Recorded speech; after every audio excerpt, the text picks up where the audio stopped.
Hey, what's going on, guys? If you're seeing this video, that means that we have officially hit 4,000 subscribers. Now, I'm recording this way in advance so I'd have enough time to write this video, script this video, get it recorded, get it edited, and put it up, because something tells me this is going to be quite the lengthy experience. Now, it's also worth noting that, I was thinking about how to format this video, right? Because I could have either had it to where it's just me and you, and I'm just kind of reading off the facts, but I feel like we're going over 1,000 facts here, so it's gonna take a little while, so I figured, in typical Grotesque fashion, we'll just do things how I normally do it, right? We'll have the face cam up in the corner, and then we'll have the gameplay going, so as soon as we get into the facts, we'll start the gameplay. We'll be flip-flopping between, like, probably Call of Duty Zombies, maybe some Diablo, I don't know, just whatever I have on my hard drive. It's gonna be recycled footage from previous videos, okay, I'm not even gonna lie, but, we'll have something going on in the background, just something stimulating to watch. But seriously, obviously, we couldn't have hit this goal or gotten this far without you guys and your undying love and support, and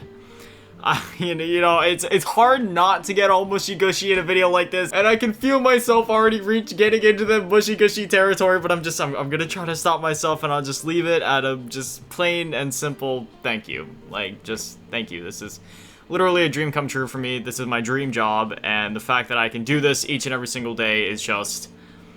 again, it's a dream come true, so seriously, thank you. I love all of you, but I won't drag this intro on because we have a lot to go through, so let's just get right into it. Now, I have a little warning that I wrote out here, so let me just go ahead and read this because it is worth, at least considering before you watch this video, just depending on when you're watching it, depending on who's around, and just depending on who you are or how old you are or anything like that. But anyway, warning, this video won't contain my entire life story in depth, but it will contain many of the main plot points. There is a lot that I didn't get to cover in this video that I considered covering, and I still may someday in a more formal setting, such as a book or a longer form video, but at this current point in time, I decided not to include many topics or stories from my past out of respect to the other people that were involved, and would rather wait until more time has passed or until I get their permission to talk about it.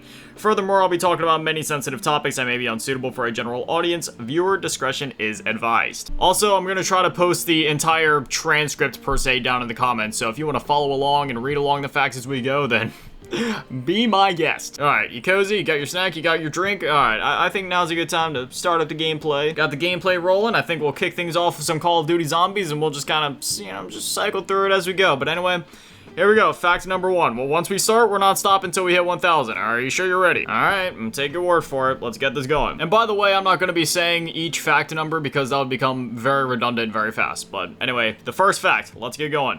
My name is Nathan. I'm half American and half South Korean. If you want to get technical, I'm also a minuscule percentage of almost a dozen other races like German and I believe Italian, for example. My birthday is on October 26th. My zodiac sign is Scorpio, but I have no idea what that means because I don't know anything about astrology. I'm 5'7". I'm right-handed. My eyes are dark brown, though many people have asked me if my eyes are black due to how black they are. My hair is currently black, though I used to have the top dyed bright red. I live in Florida, unfortunately. I used to be a skateboarder, until I broke and dislocated my ankle. My foot was all but facing backwards after the accident until the doctors reset it, so let's just say I haven't been on a skateboard ever since. My dream car is a 1990 Ford F-150 pickup truck. My favorite color is red. My favorite number is 7. My favorite breakfast food is cereal. I can't choose a favorite cereal in particular, I love all of them too much to do that. I've eaten cereal every morning for breakfast for the last 3 years. I use coconut milk instead of cow's milk. I have a severe dairy allergy that causes me to become severely ill and bedridden for upwards of a week even if I only have the tiniest bite of dairy. My favorite kind of bread is honey wheat bread. The first video game console I played on was the SNES. The first vivid memory I have from my life is playing Donkey Kong Country on the SNES when I was 3 years old. The second console I played was the PlayStation 1. The third console I played was the PlayStation 2. I grew up during the 6th generation of consoles, aka the PS2, Xbox, and GameCube generation. The original Resident Evil 4 from 2005 is my favorite game of all time. The RE4 remake from 2023 is tied with the original as being my favorite game/games of all time. The first Call of Duty I ever bought was Finest Hour on the PS2. My favorite Call of Duty is Black Ops 2. Revenge of the Sith is my favorite Star Wars movie. When I was a kid, I went to a Star Wars summer camp where we got to make our very own lightsabers. Surprisingly, both the handle and blade were very sturdy. The lightsabers even lit up. My lightsaber was red. As a kid, I used to hold out my hand towards random objects attempting to use the Force. Unfortunately, it never worked. I've moved 8 times throughout my life, but I've only lived in 6 different houses. I know that doesn't add up, but that's due to the fact that we moved back into one specific house a few times due to our financial situation at the time. VeggieTales was one of my favorite cartoons as a kid. I used to listen to the songs from the show all the time. My parents even bought me CDs that included compilations of VeggieTales songs so I could listen to them and sing along whenever I wanted to. I had the VeggieTales Larry Boy and the Bad Apple game on PS2, and I still have my original copy to this day. I've made it a tradition to go back and binge that game from start to finish every couple years, and it always fills me with nostalgic joy. Another cartoon I loved as a kid was Ni Hao Kai Lan. I even had a rather big doll of the main character Kai Lan. The doll was electronic, it talked and everything. Another cartoon I loved as a kid was Wow Wow Wubbzy. To this day, I still wonder what Walden's marshmallow lasagna tastes like. The first live-action superhero movie I ever watched was Batman '89. To this day, it's not just one of my favorite superhero movies, but one of my favorite movies in general. The second live-action superhero movie I watched was the first Spider-Man with Tobey Maguire from 2002.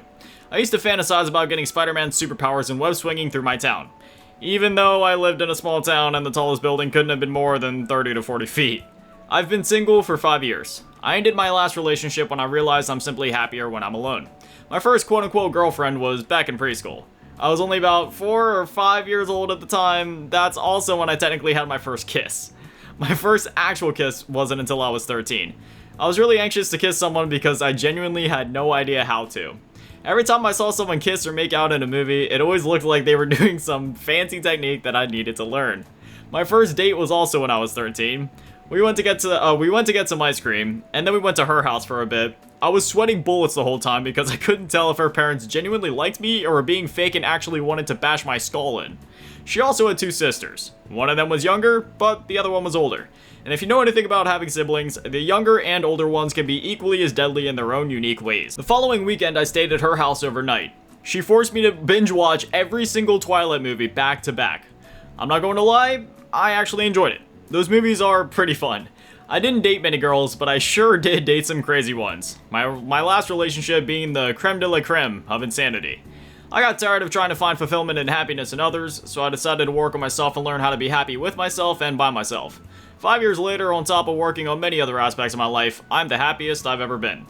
I have no plans to get into a relationship anytime soon, or ever, for that matter. I run 4 YouTube channels. Only 3 are active at the moment, but I plan to start uploading to the 4th soon. My main YouTube channel name is Grotesque, my second YouTube channel name is WGC, my third YouTube channel name is G Snippets, and my 4th YouTube channel name is Grotesque Plus. That's the one that's currently inactive, but I plan to start uploading to it soon. I've been creating YouTube videos since 2009. My first YouTube videos were random few-second clips that me and my cousins recorded on old Motorola's and LG phones. I've had many YouTube channels over the years. My first YouTube video with gameplay was a split-screen match of survival on the map Underground on Modern Warfare 3, the MW3 from 2011 I should specify. The video was recorded during a sleepover with one of my friends at the time. We pulled an all-nighter and ended up uploading nearly a dozen videos of us playing games and doing random IRL challenges. For many years, I would create a new channel every 6 to 12 months and try to create content for about a month or so before it would slowly fizzle out.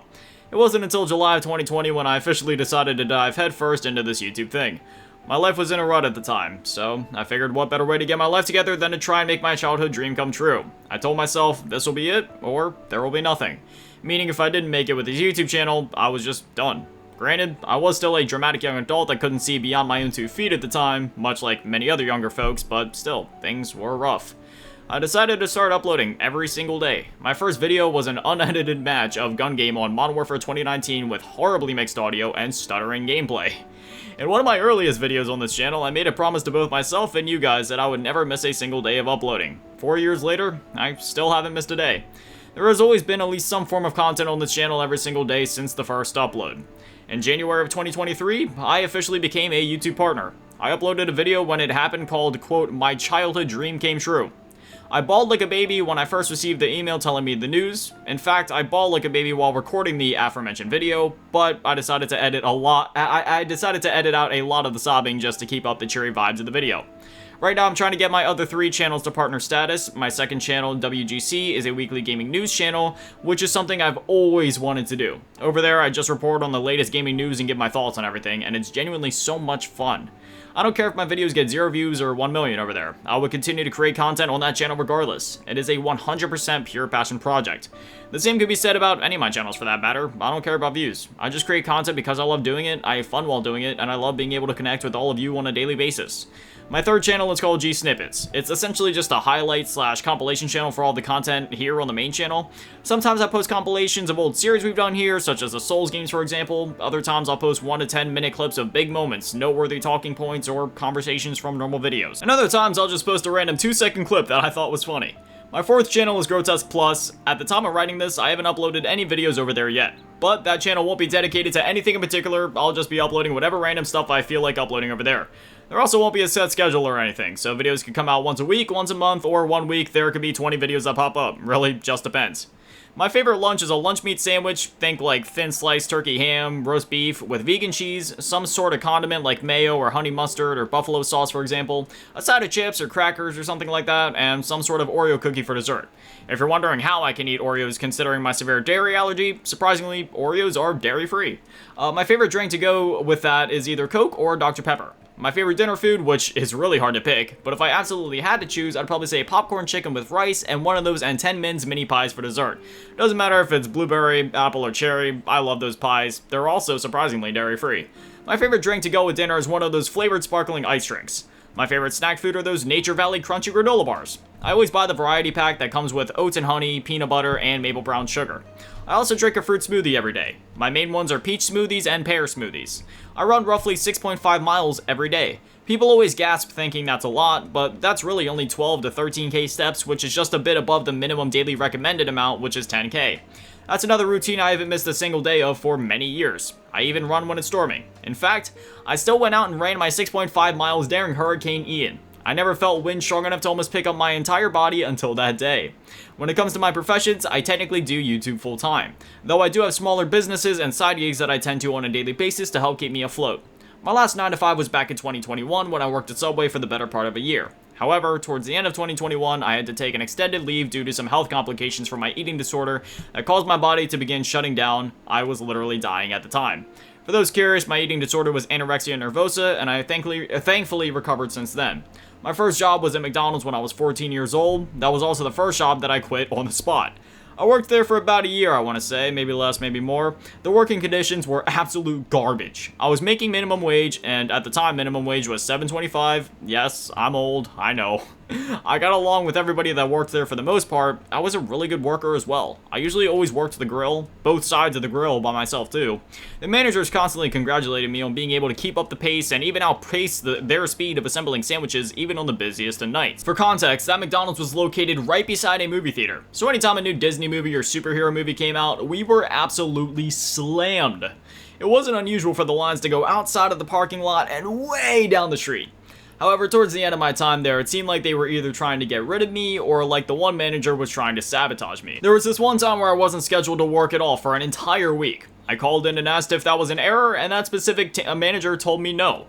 Lo and behold, I was called into work that weekend anyway, which, hey, no big deal, I was just glad to be working. That being said, it happened multiple times, but the last time was my final straw. One week I went in to check the schedule as usual, and my name wasn't on there. Oh yeah, it's also worth mentioning that this was back in the day, when the only way to know when you worked was to physically go in and check. I'm sure y'all got apps or something for that now.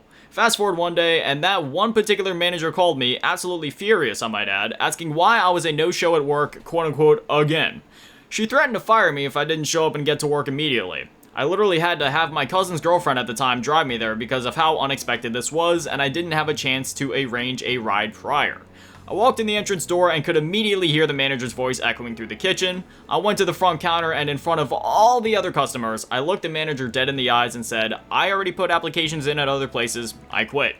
I could tell this caught her off guard because she took a step back with a rather shocked look and said, "Okay," in a quiet voice. I didn't say a word after that. I just left the restaurant, and that was that.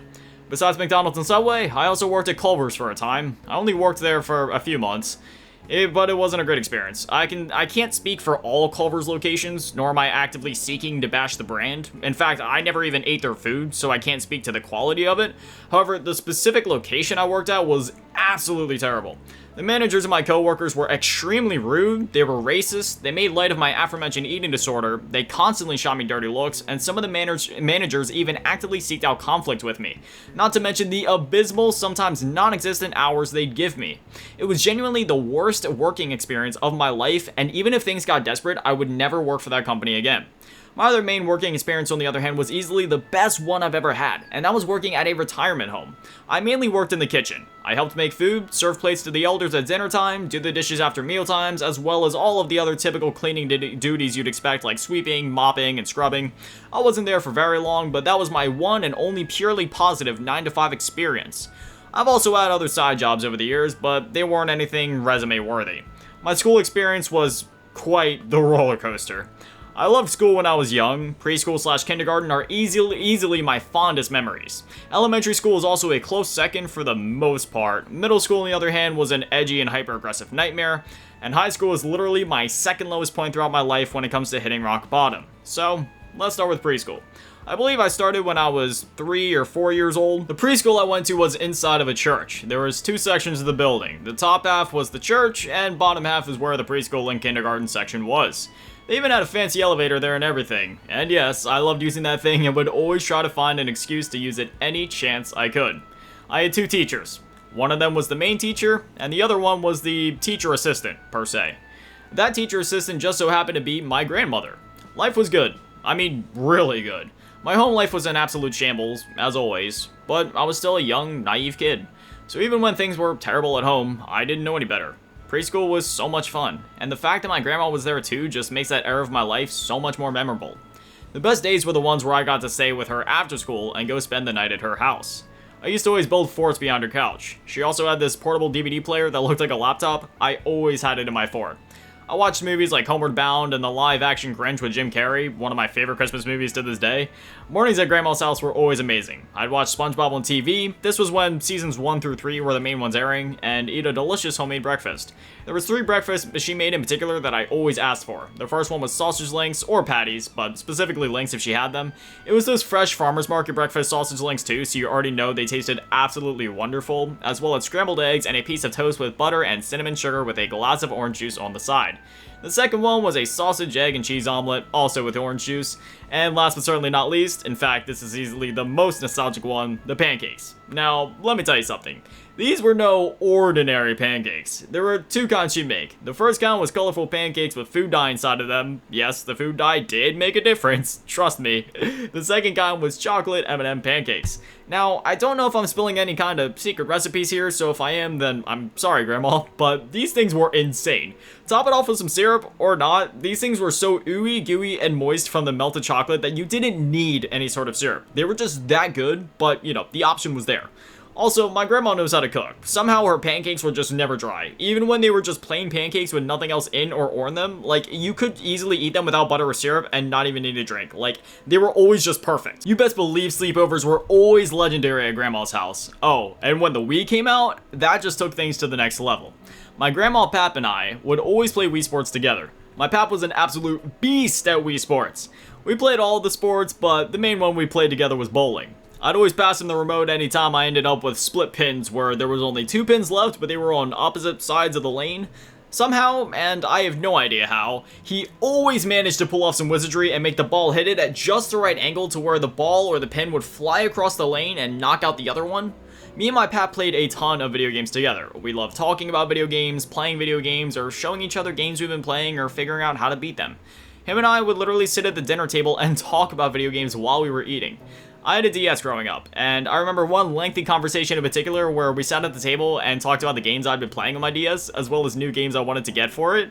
I spent a lot of time with my grandma and my Pap, and as much as I loved my mom and my dad, things were really rough at home. As I said before, I was a young kid and my brain didn't fully understand how bad things were, but deep down in my heart, I just knew something was wrong. That made the time spent with my grandparents that much more special.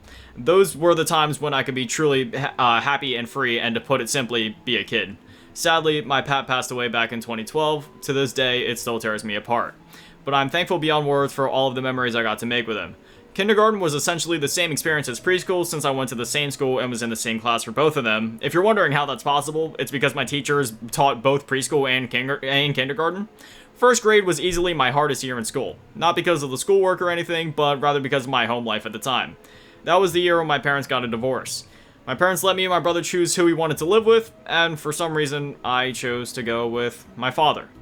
To this day, I still don't know why I chose to live with him. taking into account all of the trauma he had put me through and would go on to put me through. Needless to say, I came to regret that decision very quickly. I was pulled out of my elementary school in southern Pennsylvania not even halfway through the year, and was transferred to another elementary school about an hour upstate. The school itself was mostly okay. The kids were nice, my teacher was usually nice enough to me, but I could tell she didn't like me. One time she wrote me up and called home claiming that I asked some other girls to go into the bathroom with me. Woman, I was 7 years old. How in the world do you think I'm trying to get some action at that age in the school bathroom?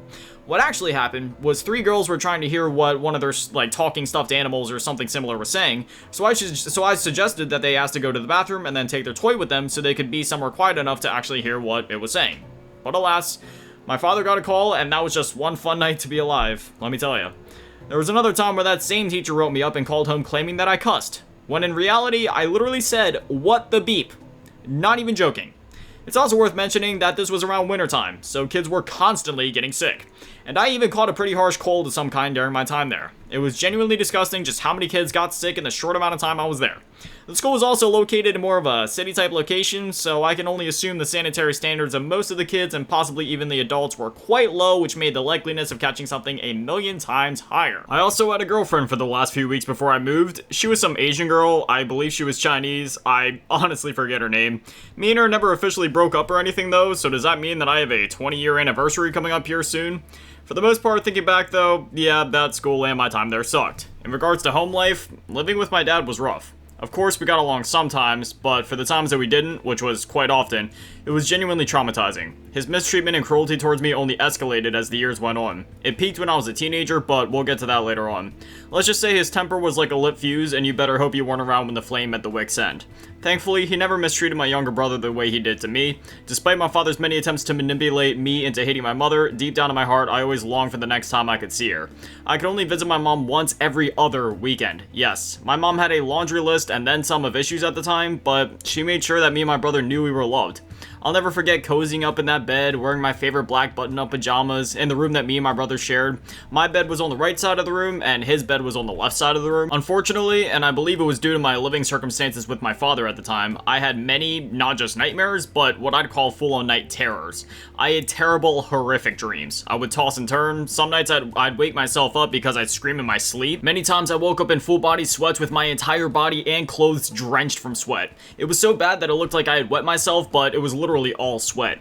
Visiting my mom's house could be described as nothing but pure calm, joy, happiness, and fun. She was dating a guy at the time who was genuinely an amazing human being, but unfortunately, it was definitely a situation where they were great on their own, but were quite toxic together due to their own struggles at the time. Unfortunately, he is no longer with us, God bless his soul. To this day, he was the only male role model in my life that truly treated me the way a father should. He went out of his way to do everything with me, bond with me, and make sure I knew I was loved. I'm pretty sure he knew about how my dad was mistreating me at the time. We watched all the Star Wars movies together, he used to bring games over all the time, and one of them was Time Splitters, which was the first time I played that game. To this day, the Time Splitters trilogy are some of my favorite first-person shooters of all time.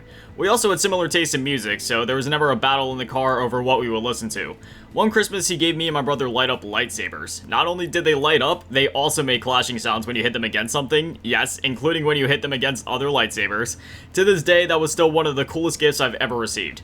Anytime that he wasn't visiting while I was at my mom's, there was one of 3 ways the weekend would go. My mom would have something super fun for her, my brother, and I to go do, or we would have a relaxed weekend where I'd play a ton of PS2 and watch Nickelodeon and Cartoon Network shows. Or we'd do all of the above and have one super jam-packed fun day and one relaxed day to get the best of both worlds. Saying goodbye to my mom after those weekends were over was one of the hardest things I've ever had to do in my life. Even as a kid, it absolutely broke my heart seeing the tears form in her eyes before she absolutely broke down into tears as she tried to say goodbye to me and my brother.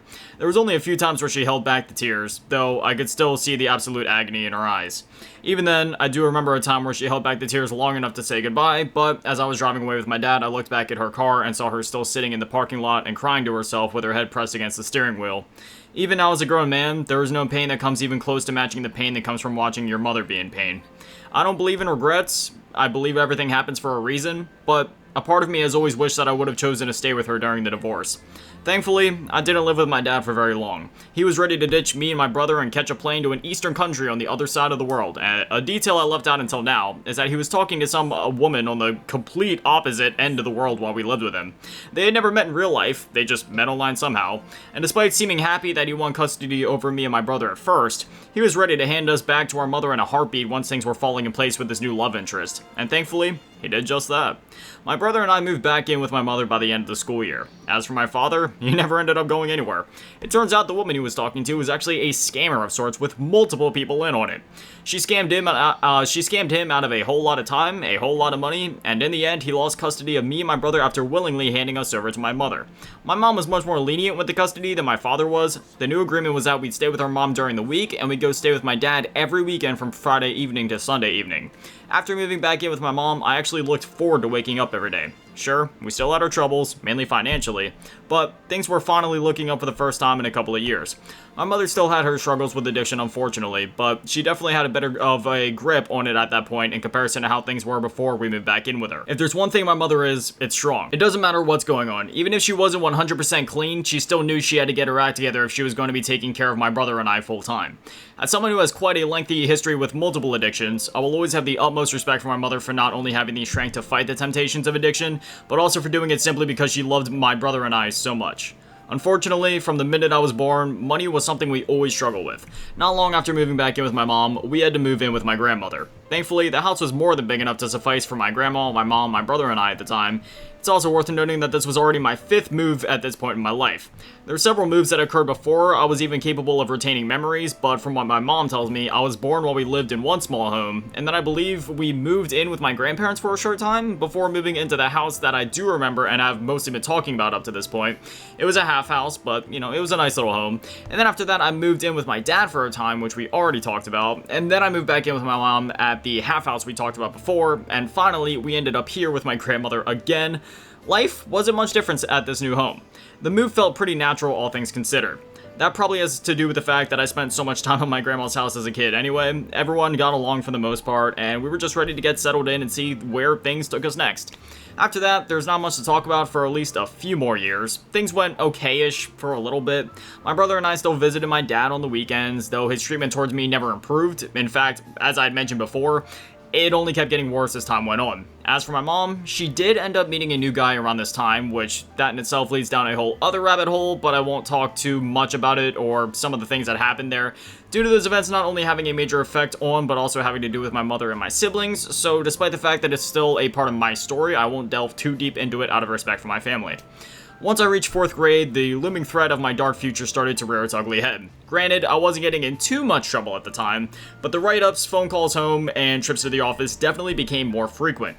I had an absolutely wonderful 4th grade teacher, God bless her soul. She was one of the few teachers that could get through to me. The first 3/4 of the year or so were hit or miss depending on the day as far as my behavior was concerned, but by the time the year wrapped up, I had made a huge 180 with my behavior. In fact, the teachers were so proud of me and my progress, not only behaviorally, but also academically, that all 4 of my 4th grade teachers at that school threw an ice cream party for me. That is still one of my fondest school memories. When you grow up in the environment that I did, having someone, especially a teacher, look you in the eyes and say, "I'm proud of you," was enough, and to this day is still enough to send me into tears. 5th grade was a pretty great year as well. To this day, my 5th grade teacher was one of my favorite teachers that I've ever had, period. He was such a chill and down-to-earth dude, but he also knew how to lay down the law and straighten kids out if they were misbehaving. He was one of those guys that you genuinely didn't want to make mad because of how cool he was. This was the year where my behavior started to become slightly more erratic than even the year before, though I would say I did a decent job overall of containing myself at least half of the time. That is until the final third of the year or so. I feel like now would be a good time to explain the laundry list of mental disorders I have, as that may provide some better context as to why I believe my behavior was so erratic, and furthermore, truthfully out of my control much of the time. I have OCD, aka Obsessive Compulsive Disorder, but I have a specific strand of it dubbed Just Right OCD.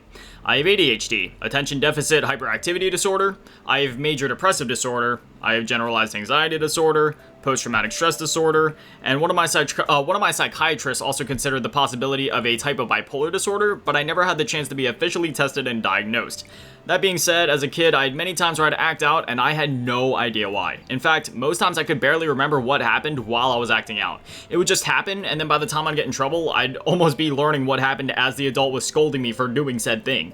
It's not like I was blacking out or anything, everything was just fuzzy during my episodes. The extremities of my misbehavior depended on the day and most definitely got worse as I got older. Some days I was talking out when I wasn't supposed to, other days I was just flat out irritable, and as a result I'd lash out at my classmates.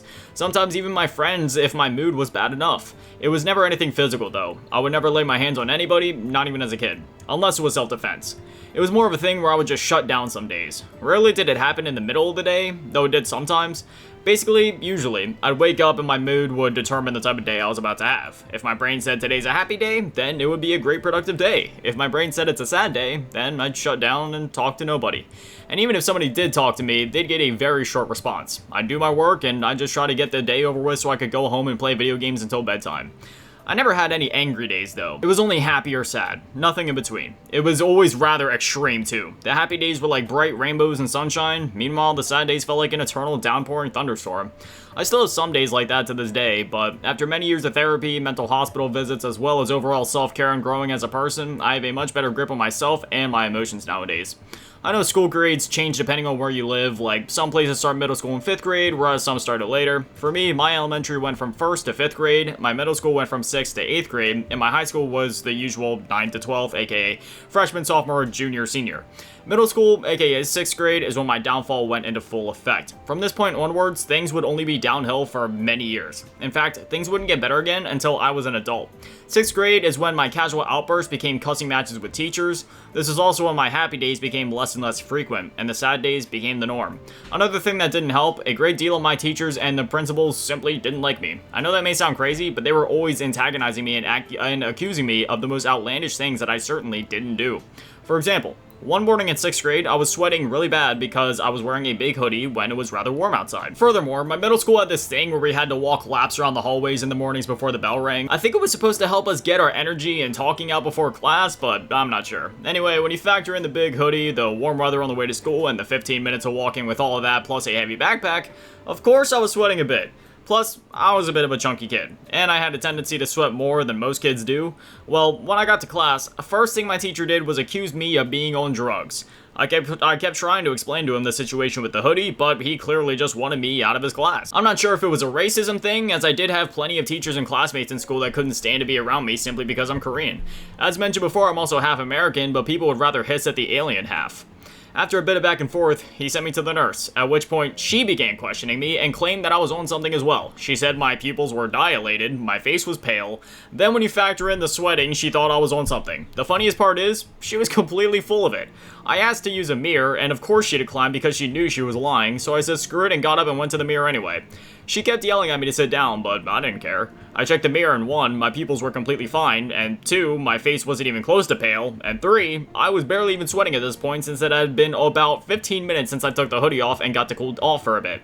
At this point, the nurse called the assistant principal down to the nurse's office so that he could have a look at me. Now, this assistant principal had recently been moved from my elementary school to my middle school to be the new assistant principal there.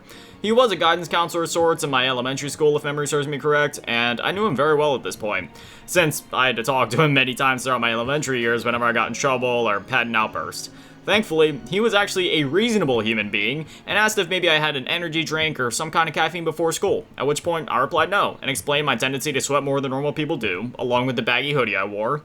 Needless to say, I was back in class and the entire topic was dropped within about 5 minutes once the nurse and my teacher realized they weren't going to get anywhere with this.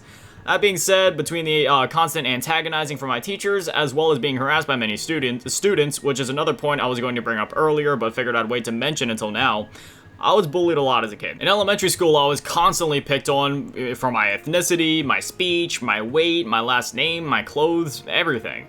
People would constantly pull the sides of their eyes to make them look slanted and mock my slight accent / quirky speech that I had as a kid. They poked at my stomach and lifted up my shirt to make fun of my gut and would flick my chest to make a jiggle. My last name is Lambert, so the kids would call me Lamb Chop or Lamb Turd. They would laugh at my favorite blue jeans and call them mom jeans. Many times when I tried to talk, they just talk over me or ignore me outright. In first grade, there was this one boy that started bullying me. He was a strange bully. He'd try to act friendly one moment before being an absolute jerk the next. It got to a point where he started to put his hands on me. He never full-on punched me or anything, but he did shove me around quite often. Then, in 4th grade, depending on how you define it, he nearly sexually assaulted me.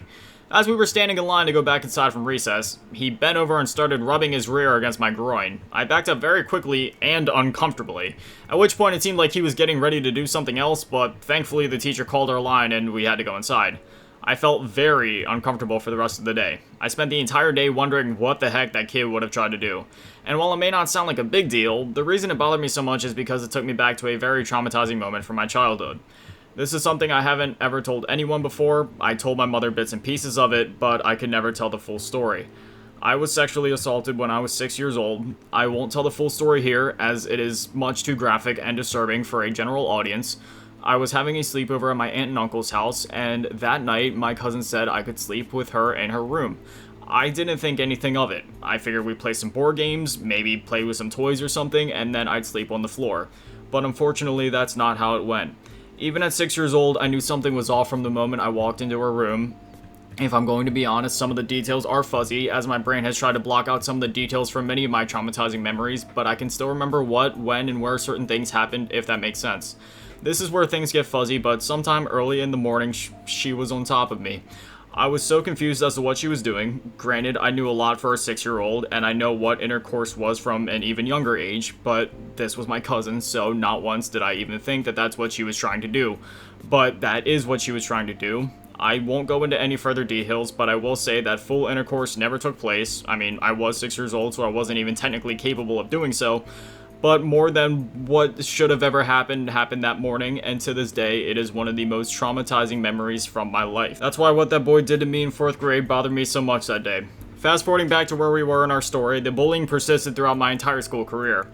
In middle school, I was consistently bullied and picked on by the quote-unquote popular kids. It was a strange situation. I was rather popular by the end of middle school due to my extreme behavior and antics, but it was the type of popular you definitely don't want to be. Basically, many kids knew my name just because I was known as that crazy kid, but rarely did people want to be around me.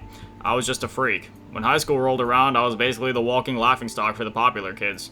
Kids saw me in one of two different ways. One, something to laugh at, or two, something to be terrified of. That second one isn't a joke. Tons of kids were genuinely terrified of me.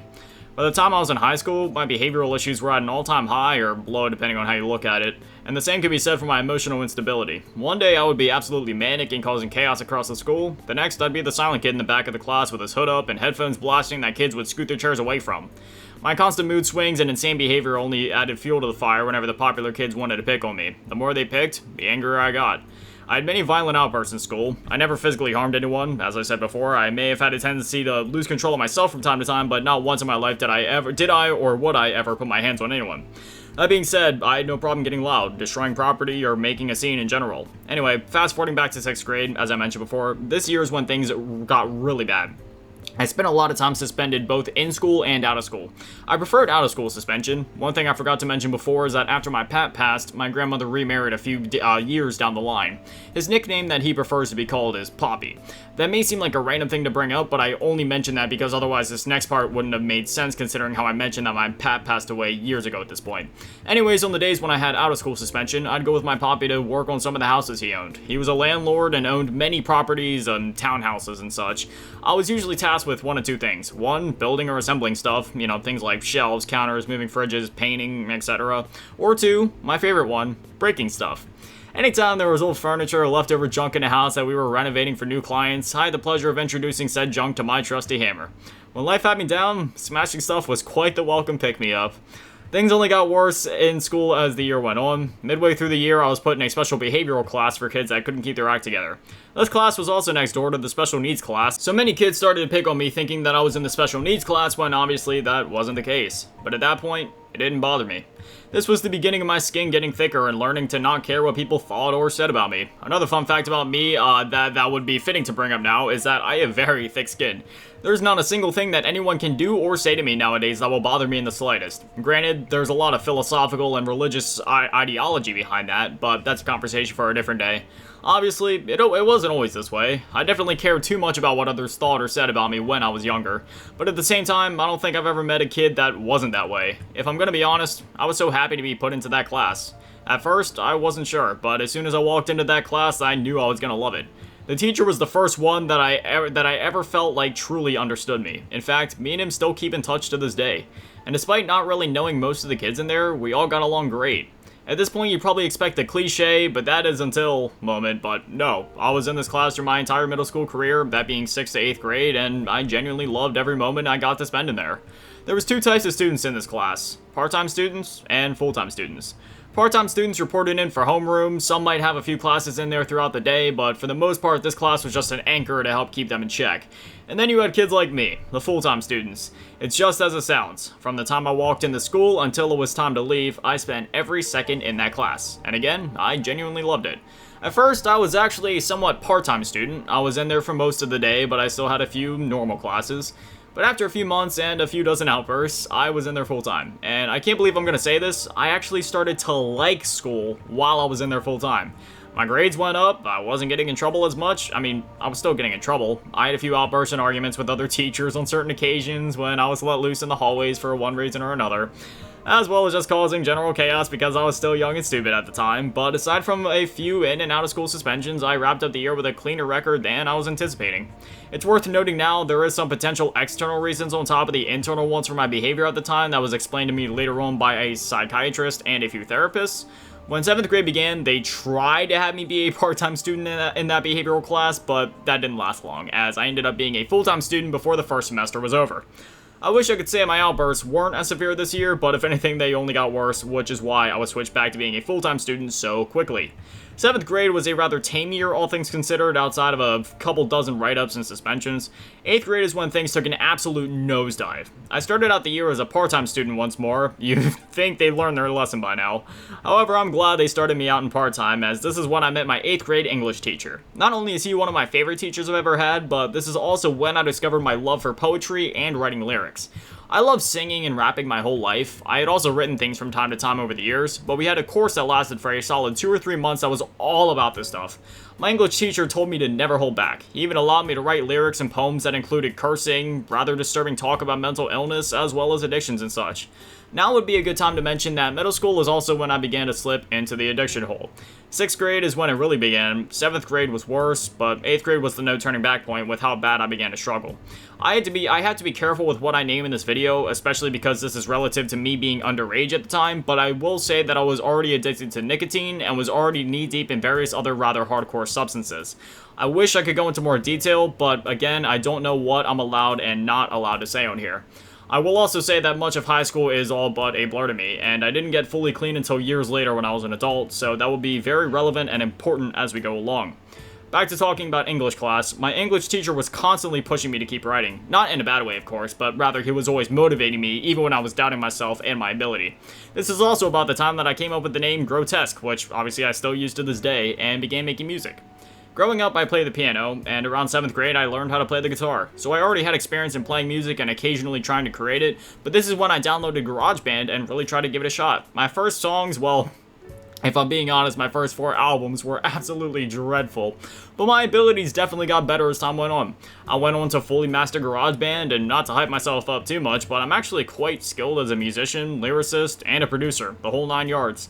My vocals still suck, but they're functional. I can start a song from scratch with the basic notes and melodies and see the entire thing through the recording, mixing, and mastering stages to create a fully fledged song by myself. And if it wasn't for this English class, I'm not sure if I would have pursued it as hard as I did, or at the very least, as soon as I did. So, if you happen to be watching this, thank you to my 8th grade English teacher for helping me make a childhood dream of mine come true. As a kid, making an original song sounded like one of the coolest things to me, and it's still crazy to think that I managed to learn the ins and outs of creating music and still have the ability to do it now. Unfortunately, I wasn't in this English class for very long. This is another part of the story where details will have to be vague, but a few weeks before my birthday in October, I tried to do the irreversible. Again, details are going to be very vague here, but thankfully, I'm still here. I broke down the next day and told my behavioral class teacher about what happened. Looking back, I have no idea why I did that, but it's definitely a blessing in disguise that I did because clearly I needed some serious help. He had to get the principals and guidance counselors involved, who ended up calling home. And before even 1 hour of the school day had passed, I was in the car with my mom and my aunt on the way to some office to get me checked into an inpatient mental hospital.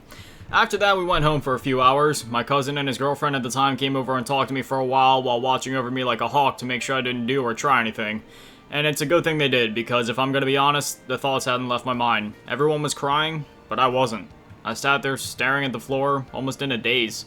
I didn't say or do anything. I just sat there. Before I knew it, the sun had set, and I was getting checked into my new home for the next 2 weeks. The mental hospital. My time there wasn't as bad as I thought it would be, but that doesn't mean it was good. A lot of time was spent sitting in my room in silence, slowly going more insane than I already was. Thankfully, I had a bunch of Game Informer magazines that I was allowed to bring with me that I could read through. Granted, I already read these issues of the magazine because I always read them front to back as soon as they were released, but I still enjoyed reading them again. I also ended up meeting a girl there, but take it from me, this isn't the kind of place you should be looking for love at. Otherwise, I talked to the psychiatrist and the therapist a lot, and that's when I was diagnosed with many of the disorders that I listed earlier, as well as when they discovered some possible reasons as to why I kept acting out. Remember earlier how I said my dad's treatment towards me only became worse as the years went on? Well, I know I hadn't mentioned it yet, but I never stopped seeing him. The whole way through elementary school and most of middle school, I still went to his house every weekend. One thing I might have alluded to before but never fully delved into was the addictions and severity of the mistreatment. Growing up, both my father and mother were addicts. My mother had her list of go-to substances, and my father was an alcoholic. As for the severity of the mistreatment, he was verbally, emotionally, and physically abusive towards me and my mother, and sadly, he took all forms of these abuse to the extreme. I won't delve into specific details, but he never stopped any of those forms of abuse towards me, and they persisted until I stopped seeing him, which lines up perfectly with where we're at in the story. As I talked to my psychiatrist and therapist at this facility, they both realized, whether I realized it or not, that I was at the very least subconsciously bothered about my relationship with my father. I never even alluded to or straight up told them about how things were with my dad. I can only assume they picked up on something being off due to certain answers I might have given to certain questions, but I'm not sure. Over the next few weeks, they gradually got the truth out of me, and that's when my father was contacted about the way he was treating me. Here's the kicker. Once I was discharged from the hospital, the only thing I heard or got from him was one message pretending to be concerned about what happened, which I did reply to. But then he sent a very long message, bitching me out for telling the psychiatrist and therapist the truth about how he was treating me. I also believe he tried calling me once or twice, but I never picked up. The last time I saw my father was the weekend before my attempt, and I haven't seen him since. Nor have I talked to him since I sent the reply to his initial text pretending to be quote-unquote concerned. When it was all said and done at the mental hospital, I was diagnosed with a laundry list of mental disorders, and my psychiatrist and therapist concluded that my relationship with my father was at the very least attributing to my mood swings, outbursts, and overall instability. While I can say that this was most certainly true, and my behavior did change somewhat after I stopped seeing him, at the end of the day, I was still an erratic and unstable kid. Later in 8th grade, I had one particular outburst that taught them all. Chairs were flipped, screaming and cussing occurred, and I was officially kicked out of my public school and sent off to some other school for delinquents like me about 30 minutes away. If I'm gonna be honest, similar to that behavioral class, I felt even more at home here. The teachers were super chill, I genuinely loved all of them and their classes, my grades went up, my behavior was 1,000 times better, and overall I had an absolute blast at the school. In fact, I would go as far as to say I enjoyed being at school while I was there. Unfortunately, by the end of the year, they decided I did so well that it was time to send me back to public school. I won't lie, I began to wish that I would have flipped a few more chairs while I was there. So, that's when high school began. And this is when I went from being a delinquent to a literal criminal. I'll try to tell this tale in order, but many things happened throughout my high school years, so bear with me. Because much of this is a bit of a fog to me, if not all but completely forgotten in some cases, due to the amount of mental instability and substances I was on. Freshman year, my public school was easily the worst year of my school career, period.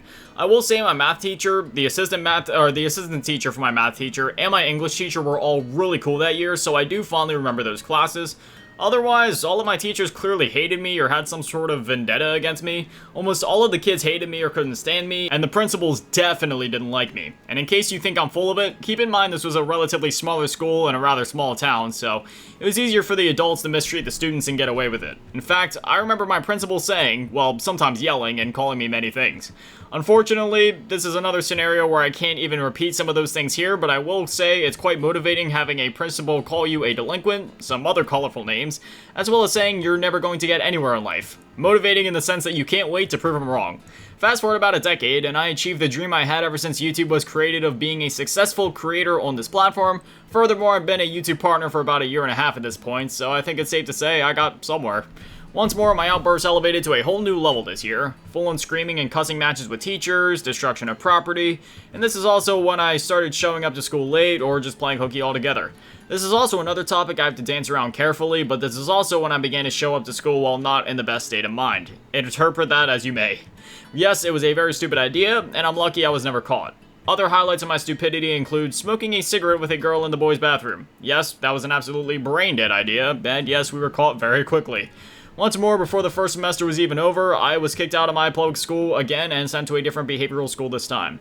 And as far as school goes, this was actually the best thing that ever happened to me. For context, I am a Christian, always have been ever since I was a little kid, and this school was located inside of a church. The school itself wasn't actually religious, but it just so happened to be located inside of a church. So for starters, being disrespectful or pulling crazy stunts just felt disrespectful to my religion considering the location of the school, and second, the school was actually awesome. The teachers, principals, and counselors were absolutely wonderful, every single one of them. Likewise, I got along with all the kids there. So as far as my school experience is concerned, that kind of wraps up that tale with a neat little bow, kind of. See, I attended the school for the remainder of freshman year, as well as the entirety of sophomore year.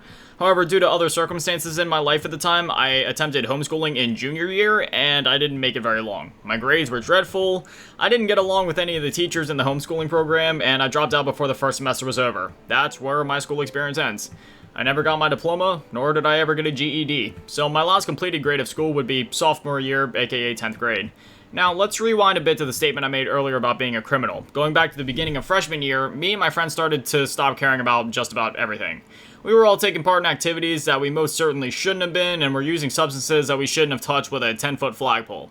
We were stopped by the police many times for many different things, most common of which being breaking curfew and wandering the streets in the middle of the night, but there was also a time where we got in trouble for noise complaints. In fact, that noise complaint call ended up getting me in trouble for being under the influence.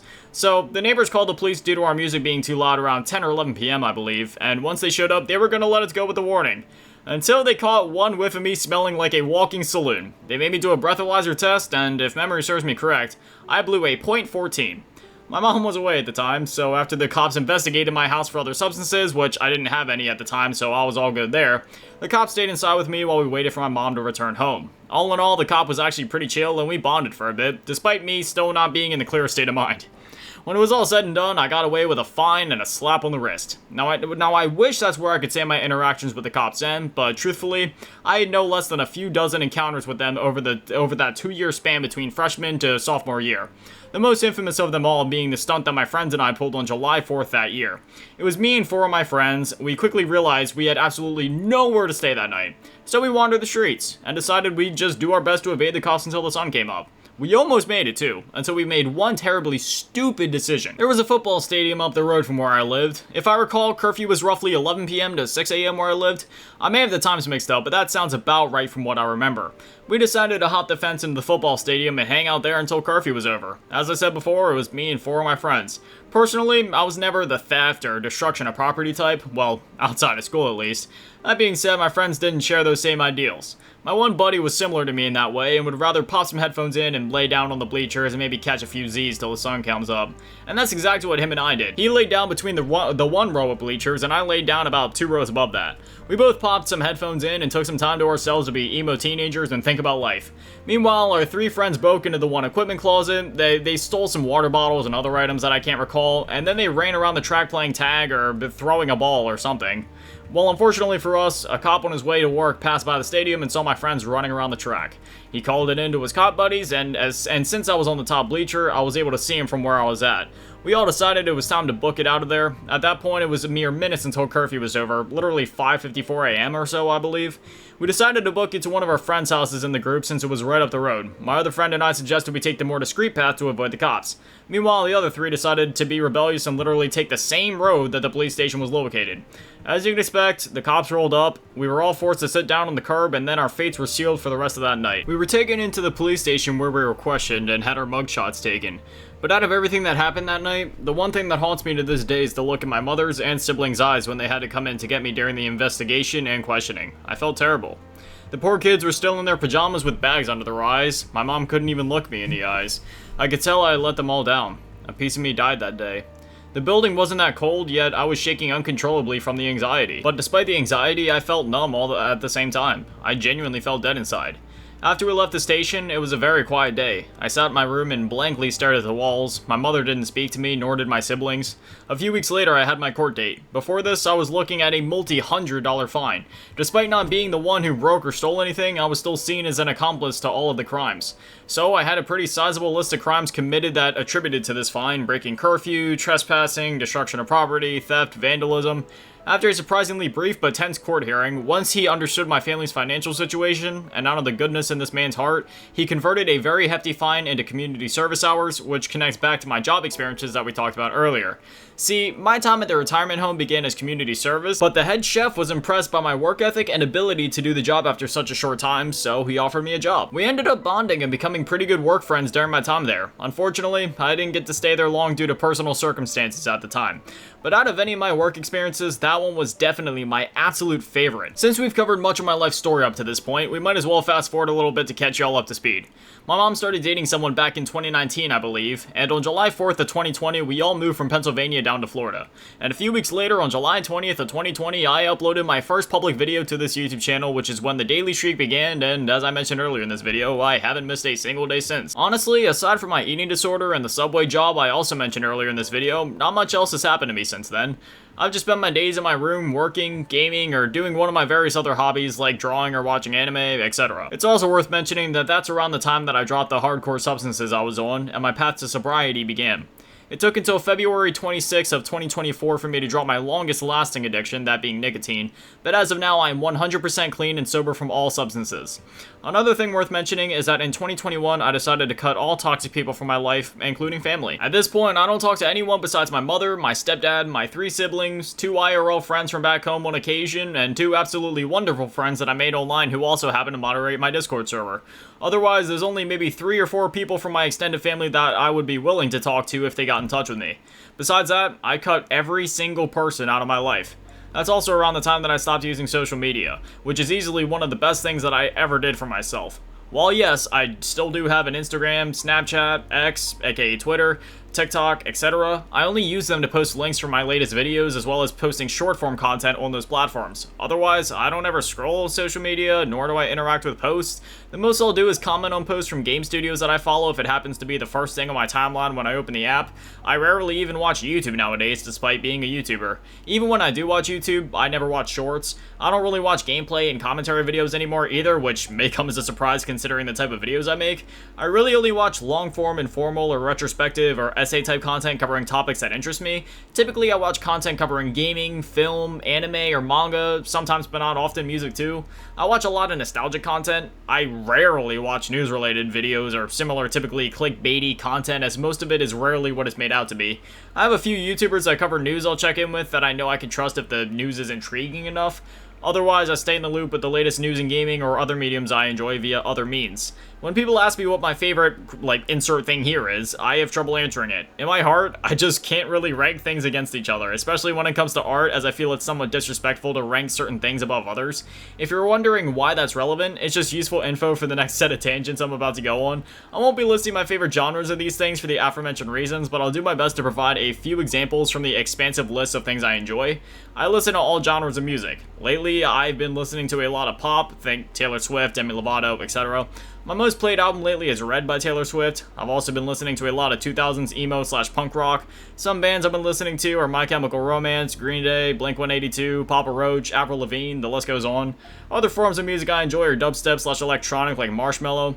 I also love party music like LMFAO, Shots, Sexy and I Know It, and Party Rock Anthem were huge back in the day. I love any kind of heavy metal, whether that be old school heavy metal like Metallica, Megadeth, or Slayer, or what they call new metal such as Slipknot, which is my favorite band of all time, Korn, Limp Bizkit, etc. I also love industrial metal/rock like Nine Inch Nails, and I want to say Marilyn Manson, but he's so experimental that it's hard to box him into one genre. Though I would say industrial would fit that band best, especially with their first couple records. I love jazz and blues. I love rap from the 80s to 2000s, such as NWA, Snoop Dogg, Eminem, 50 Cent, D12, Tupac, Biggie, Lil Wayne, as well as some newer rappers like Logic and Joyner Lucas. If there's one genre of music I do in fact hate, it's all of that mumble rap trap garbage. All of it's auto-tuned tune to heck and back. It sounds like slurred mumbling garbage. 99% of their lyrics are fake and they haven't even experienced half of the stuff they talk about. And overall, it's just immature, substanceless garbage that's meant to appeal to all of the attention-seeking children and teenagers on social media nowadays.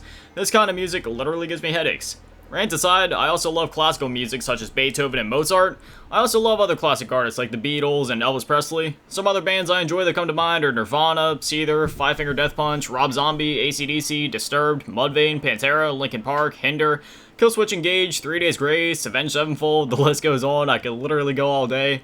When it comes to movies, this is another thing where I just have to list various genres of movies I enjoy. I love thrillers like Final Destination. I love comedies like Click, Dumb and Dumber, Anger Management, Liar Liar, Bruce Almighty, and Ace Ventura, for example. I love movies based on artists like 8 Mile and Straight Outta Compton. I love superhero movies, literally any superhero movie, doesn't matter if it's DC or Marvel. That includes other superhero type characters like the Teenage Mutant Ninja Turtles, for example. Doesn't matter if it's real life or animated, I just love superheroes in general, movies, comic books, video games, figures, anything. I love Star Wars, as I mentioned earlier. I could and would happily binge every Star Wars movie from front to back in one sitting. Similar to superheroes, I love literally anything Star Wars related. I also love animated movies like Kung Fu Panda, Cars, Shark Tale, WALL-E, Toy Story, Finding Nemo, etc. I also love watching documentaries, usually about my favorite bands or artists. I'm not great with movie genres in terms of identifying what movie is what genre, but some other movies I enjoy are The Departed, The Godfather, Training Day, Commando, Predator, The Terminator, Oldboy, Taken, The Expendables, etc.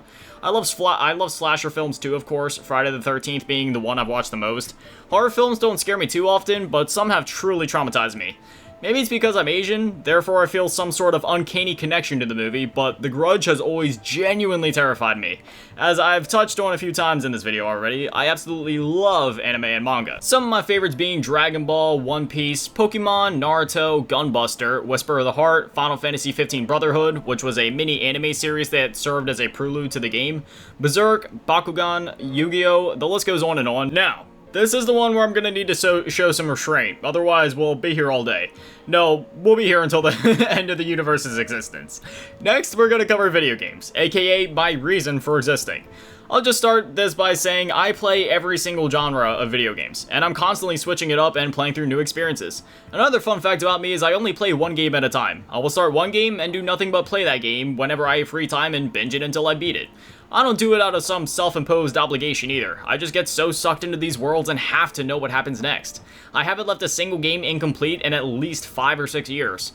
As I said before, I'm constantly switching things up. One day I'll play a first-person shooter, next time I play a farming sim, or a racing game, or a third-person shooter, or a survival game, or a city-building sim, or a talking sim, or a Telltale-type game where you make choices as you go, or a puzzle game, or a horror game. I could go on and on. Like I said, I play literally everything. My love for video games genuinely cannot be described in words. I have an indescribable love and respect for this medium. It has genuinely saved my life dozens of times. Not to mention always giving me a sense of purpose on a daily basis, even at the darkest of times. I want to begin listing some of my favorite games, but then I realized I need to type hundreds if not thousands of titles, so I will restrict myself to the first 30 titles that pop into my head as I type this, and whatever I type is whatever I type, because otherwise we will be here until the end of time itself. Ready, set, go. Resident Evil 4, Call of Duty Black Ops 2. In fact, just insert every Call of Duty. Metal Gear Rising: Revengeance, Resident Evil 2, Resident Evil 1, Resident Evil 3, Minecraft, Grand Theft Auto 5, Grand Theft Auto 4, Grand Theft Auto 3, Grand Theft Auto Vice City, Grand Theft Auto San Andreas, Cyberpunk 2077, Resident Evil 7, Resident Evil Village, Resident Evil 5, Resident Evil 6, Resident Evil Code Veronica X, Resident Evil 0. Okay, at this point I've typed every mainline Resident Evil and was about to start typing every single spin-off, so I'm going to set an arbitrary restriction and not allow myself to type any more Resident Evil, but you get the picture. Back to the list. Spider-Man 2, 2004. SpongeBob Battle for Bikini Bottom, Super Mario World, Cars, the game based on the movie, Kung Fu Panda, I love movie tie-in games. Insert literally every LEGO game here, LEGO Batman, LEGO Star Wars The Complete Saga, technically 2 games in one. Like I said, literally every LEGO game could be here. I love LEGO. GoldenEye 64, Perfect Dark, Donkey Kong Country, Gran Turismo, House of the Dead 2, Wii Sports, Mario Kart 8, The Legend of Zelda Ocarina of Time, The Legend of Zelda: A Link to the Past, literally any Final Fantasy or Dragon Quest game, Monster Monster Hunter games, Need for Speed games, Burnout games, The Walking Dead Telltale games, Assassin's Creed, Doom, Life is Strange True Colors, Ratchet & Clank, Sly Cooper, Jak and Daxter, Crash Bandicoot, Spyro the Dragon, Dark Souls, Demon Souls, Fallout 3, New Vegas and 4, Batman Arkham Trilogy, as well as Arkham Origins, Dead Island, Dying Light, Firewatch, Celeste, Low Gator Games, Super Mario 64, Diablo, Borderlands, Army of Two, The Godfather game, Mortal Kombat, Contra, Sonic, Mass Effect, Street Fighter, Star Wars Battlefront 1 and 2, The Last of Us 1 and 2, God of War, the original game spin-offs and the newer games, Tomb Raider, Tetris Effect, Brothers: A Tale of Two Sons, Psychonauts, Banjo-Kazooie, Halo, Battlefield, Sleeping Dogs, Dishonored, Payday 2, Dead Space, Gears of War, Red Dead Redemption, Spec Ops: The Line, Max Payne 3, Marvel Ultimate Alliance, Forza Motorsport, Forza Horizon, Persona, Kirby, Super Smash Bros, Pokemon. Okay, I have no idea how many games that was, but I definitely went over the original 30 I planned to list. I was gonna keep going, but I think you get the idea. As I said, I could go until the end of time itself.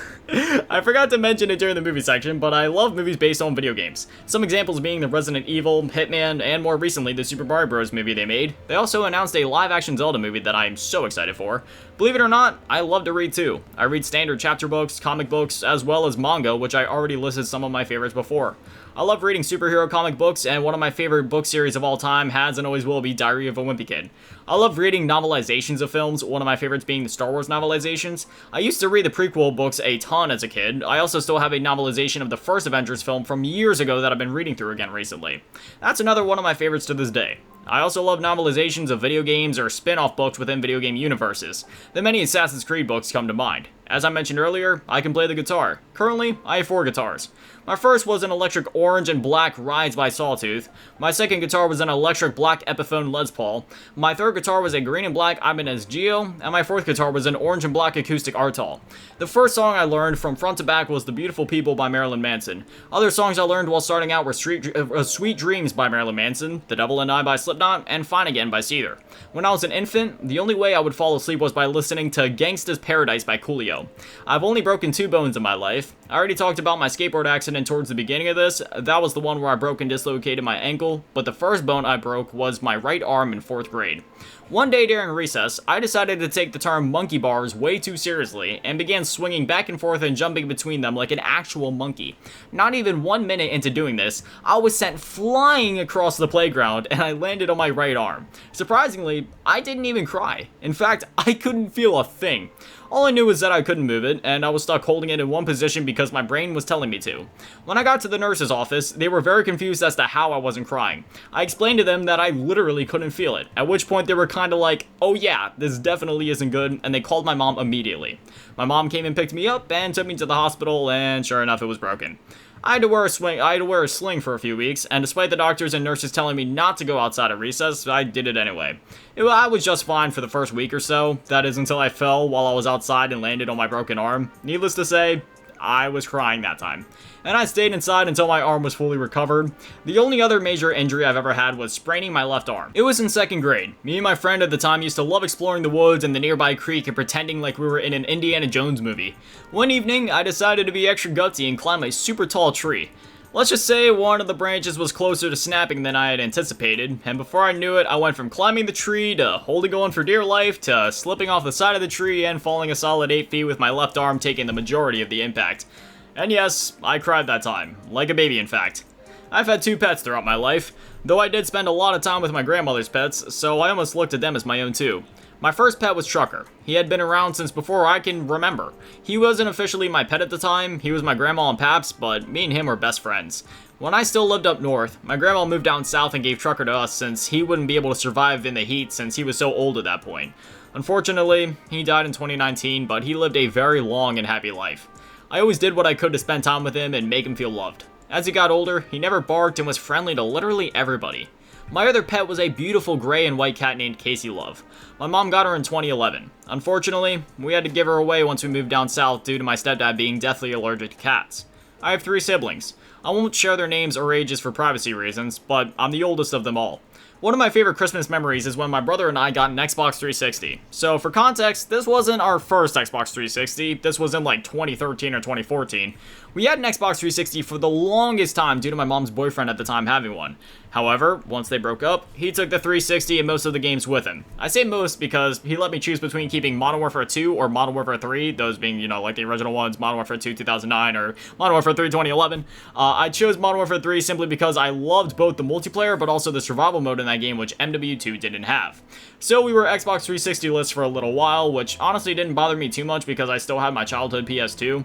However, that Christmas morning, it happened. Me and my brother saw that final big box and we tore it open together. As soon as we opened it, we sat there with both of us holding the box and we looked up at each other with the biggest smiles beaming across our faces. We took it out of the box and set it up as fast as we could. We hooked it up to the TV and immediately began playing a split-screen match of Call of Duty World War Zombies on Nocturne and Toten. My mom also hooked us up with a ton of other great games at Christmas like Batman Arkham Asylum and City, LEGO Pirates of the Caribbean, and Minecraft. Another favorite Christmas memory of mine was the Christmas of 2016. That was the year that Battlefield 1 released and I desperately wanted that game. I asked my mom for it for Christmas, and I wasn't sure if I was going to get it because I knew money was tight at the time and this was a brand new game, so it was still full price.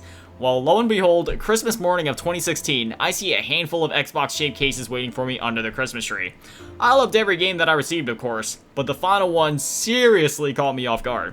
Not only did she get me a brand new factory sealed copy of Battlefield 1, she got me the deluxe edition that came with a whole bunch of goodies and cosmetics in the game. My mom and I had our fair share of disagreements while I was growing up, but if there's one thing that I always knew for sure, it's that my mom loves me unconditionally. And whether it's through her words, her actions, or a gift that I've been wanting or asking for, she'll always do whatever she has to make sure her kids are happy. And for that, I'm thankful beyond words that God blessed me with such an amazing and wonderful mother.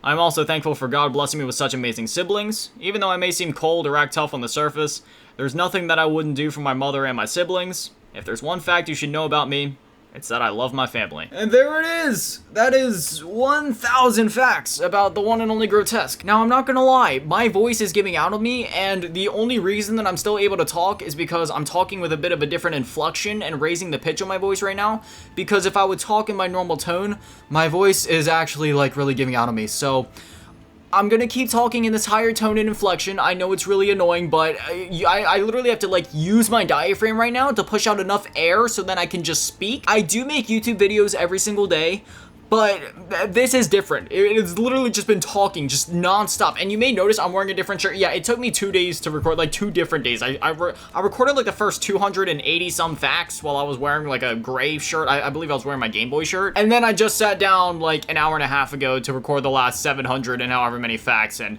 yeah, I probably should have done this over like 3 different things, but it is what it is. Now my voice sounds like this. I wish I was kidding, and I wish that, you know, this was something that I was forcing, but like, I mean, you can tell, I'm obviously not forcing this. This is literally just how bad it's gotten now at this point, but it's okay. So I'm gonna keep pushing my voice like this again. If there's anything I could say before, oh my gosh, that isn't even working at this point. My voice is giving out. Anyway, if there's anything that I could say to you guys, it's just thank you. Thank you so much for 4,000 subscribers, and as I had made hopefully pretty clear throughout this video and throughout the facts and stuff, you know, YouTube has always been my dream ever since the, you know, the platform itself has existed. And the fact that not only do I get to create content every single day for you guys, but the fact that I'm now also like, you know, like officially a YouTube partner, because obviously I became a YouTube partner last year in January 2023, and it's like, this has literally been the best year and a half of my life, and I couldn't be more grateful. So thank you guys so much. And the fact that we've grown so fast and so much since then, because obviously to become a partner, you need at least 1,000 subs. And yeah, we hit like 1,000 subs last January, and now we're already all the way up at 4,000 subscribers only a year and a half later, which is just insane, because it took me like almost 3 years in itself to hit 1,000, and in that span, like, we've already grown so much more if you do the math. So it's just, I'm seriously so thankful. So thank you guys. I'm not a numbers guy. I don't care about subscribers or views or likes or comments or anything like that. I create this content just because I love what I do,